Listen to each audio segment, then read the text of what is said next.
It was not a good Monday for Jalen Green and the Houston Rockets. Jalen Green in particular really struggled in that game.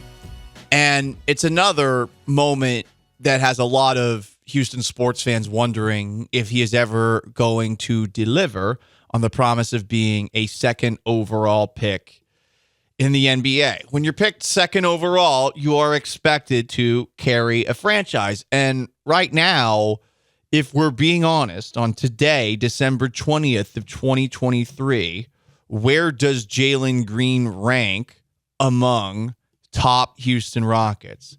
Alperen Şengün is 1. I think after that, it is very murky, but I don't think it's Jalen Green. I think you can make an argument that it's Dylan Brooks. You can make an argument that it's Fred VanVleet.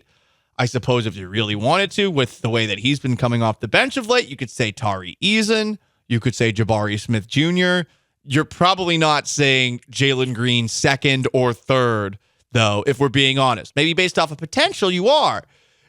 So thinking about Jalen Green and what he will be, and I don't want to be as hard on Jalen Green as some people have, because I think now everyone kind of sees what I was seeing last year, and that like the progress wasn't happening, and maybe it can happen. It's still early in the season this year, and it's Ime Udoka. Ime Udoka's, remember his Boston Celtics the year that they went to the NBA Finals. They sucked until the end of the year, and they went on a tear. So it might just take Jalen Green a little bit of a time to figure things out. But at the same time, you got to be a good shooter, and is that coaching, or is that just you're not that good? Yeah, it could just be like he just, for whatever reason, the offense, even though it's better for the team, is making him uncomfortable because he's used to just having the ball all the time. Exactly. With Silas. And that's kind of like affecting because he was a good shot maker. He wasn't great like shooter, like he wasn't Steph Curry out there. He's a good scorer. But yeah, he could score. Now he can't score. Right. And so that's what has him with a giant question mark as far as his future, Right, and you would like a guy like that to all of a sudden become a good ball handler so that he can do some of the things that now Fred VanVleet is doing by default. But the problem is, as we've learned with, say, I don't know, Jaylen Brown in Boston, a guy who played for Ime Udoka, sometimes you just don't ever get good as a ball handler or as someone trusted to start an offense. That's why you have Fred VanVleet here right now. Anyway, that's Jalen Green. But who are the other Houston athletes that have the biggest questions about their future? Number one is Alex Bregman. Is this his last season with the Astros? I think we all know the answer is yes. Especially now that the Astros are, I don't know if they're floating this, they're volunteering this information, but it was noteworthy that multiple people were talking about how they lost a significant amount of money with the changes that they had in their TV deal, especially as we talk about whether or not they're going to go over the collective balance tax. I think it's definitely interesting timing for that deal, or for that detail to be revealed to the public. I would say that it's interesting timing. That is true. I mean, look, Dana Brown's also adding to this, talking about a guy he's getting the night sweats about. Oh, Jacob Melton. Jacob Melton, man. Well, he also said that Alex Bregman's going to be Astro for life. So. He's said a lot. Well, I think he said a lot about the guys on this list. It's interesting.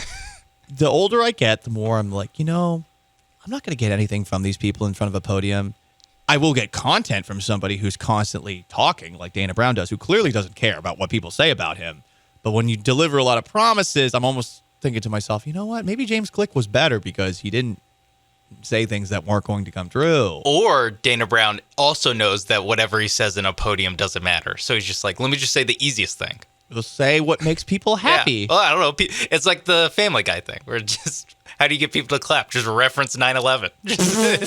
When Lois is running for president or for mayor? I forgot. Probably Mayor Quahog. Yeah. And she just would say 9/11. Everyone would start clapping. That's what he did. Hey, Astro for life.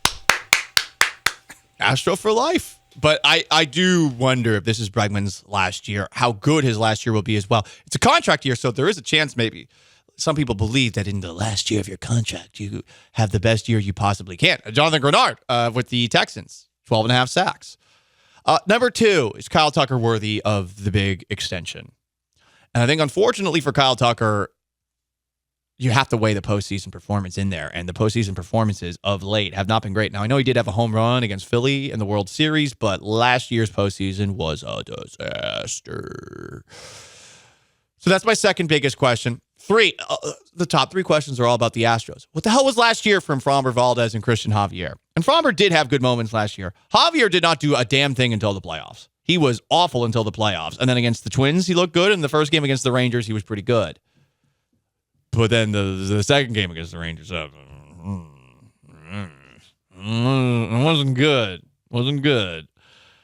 So what the hell was last year and what happens going forward with those two? I mean, those are your two aces, and if you're going to keep Framber Valdez around. So those are my top three Houston athletes with the biggest questions about their future, Sean Mapes.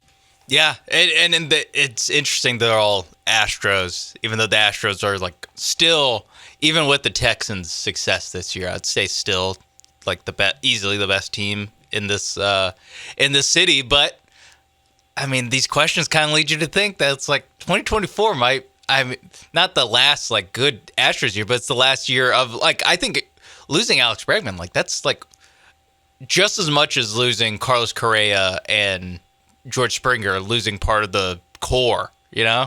Mm-hmm. And so this is going to be, again, I don't want to say last dance-ish because I don't think it's actually the last dance, but it's the first year where you can see like, oh, we're getting pretty close to the last dance. And the thing is, we've said this so many times before, and now we're like, but it's not. We say it seems like it could be the last dance. Wink. Right? Yeah, because but we'll pull up a 23-year-old pitcher that you've never heard of who's awesome. I remember being in Seattle and thinking to myself after the 2019 season, well, this probably isn't going to last that much longer for the Astros. And then all of a sudden, like the pandemic happens, and that changed a lot of things for all of us. Mm-hmm. But then unprecedented times. And the Astros had that awful year in the pandemic season, but then in the playoffs, it was like, here's the dreadnought again. Same old Astros. Same old Astros. Like, they almost rallied from down 3-0 in the ALCS to beat the Rays. Continuing, Houston athletes with the biggest questions. Okay, so the top three that I have, and I guess technically four if you're going to count Framber and Javier at the same. 4 is Jalen Green for me. I am very curious if he can ever be a top 3 player on a good team. I bet he can have a successful career in the NBA, but it's starting to look like his best case scenario is that he ends up being a really good sixth man somewhere.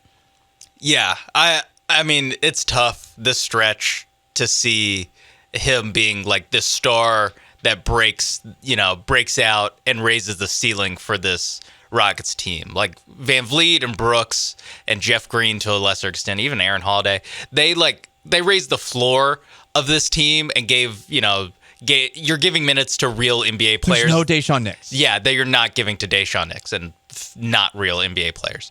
But the upside to this team was always going to be how these guys break out. And, Sengun's shown a lot, but Jalen Green hasn't. Tari Eason's made a step, big step, I would say. Jabari's made a pretty good step. Amen Thompson just hasn't played. Well, I mean, he could be a question mark. Just haven't seen him on the court. But Jalen Green's the one that's like, I'm not sure if the way that you get a star from having Jalen Green on your team might be trading Jalen Green for the star. Yeah, you're right. Instead of him turning into the guy. And other players too. That's what's really depressing is it's not going to be a straight up swap with Jalen Green. You probably have to involve other players. Or picks. The Nets picks probably. Mm-hmm. 5 Houston athletes with the biggest questions about their future. Jonathan Grenard right now with 12.5 sacks. He's a free agent after the year. You have a ton of cap space next year if you're Nick Caserio. Are all of a sudden you're going to start keeping guys around? And I think there are questions about is Grenard doing this because of how good he is? Brian Baldinger had a nice little breakdown of him online. Love it when a Baldy breakdown involves a Houston Texan. He was calling him Greenard the whole time, so maybe not a great sign for Grenard. But Grenard and his 12.5 sacks, is that a byproduct of how good Will Anderson has been? Is it a byproduct of the Texans' defensive line? I wonder about those numbers because when someone has this many sacks, are you going to be willing to pay them like $100 million? And obviously in the NFL, you can make contracts so that a guy's getting paid $25 million for a couple of years, and it's like a 2-year contract on a 4-year contract. So you give someone, say, 4 years, $100 million, and actually only 2 of those for $50 million the player's going to get, and then they can usually get out pretty easily. But I do wonder if the Texans are going to look at a Jonathan Grenard and say, you know what, we're going to give him a long-term extension. And then the last one, number 6, Nico Collins as he played his way into a second contract. Because the Texans are going to have some interesting possibilities this offseason when it comes to free agency. Mike Evans, I threw a question out on Twitter after T. Higgins had that awesome catch for the Bengals where he caught the ball and then while at like the 1 yard line, leaning and falling back against the sideline, reached out with his one hand and just put the ball over the pylon. It was one of the coolest touchdowns you're ever going to see. He's also a free agent. So do you give one of those two guys money? Mike Evans a little older, but he's from the area. T. Higgins, mid-20s. Do you decide, hey, I'm going to try to sign one of these guys? Or do you look at Nico Collins, who all of a sudden has been extremely productive this year? He's got 1,000 yards receiving already. He didn't even play last week. Do you give that guy a big deal? So those are my top 6 Houston athletes with the biggest questions about their future. Honorable mention, Dameon Pierce. I don't think he's going to be here next year, though. So there you go. Paul Galancho, ESPN 97.5 and 92.5. And another honorable mention, is C.J. Stroud going to be better than Anthony Richardson? I saw a story that Anthony Richardson said he hopes to start throwing again next month. Obviously, he looked pretty good with the Colts until he got hurt and is out for the year. You wonder about C.J. Stroud's concussions as well.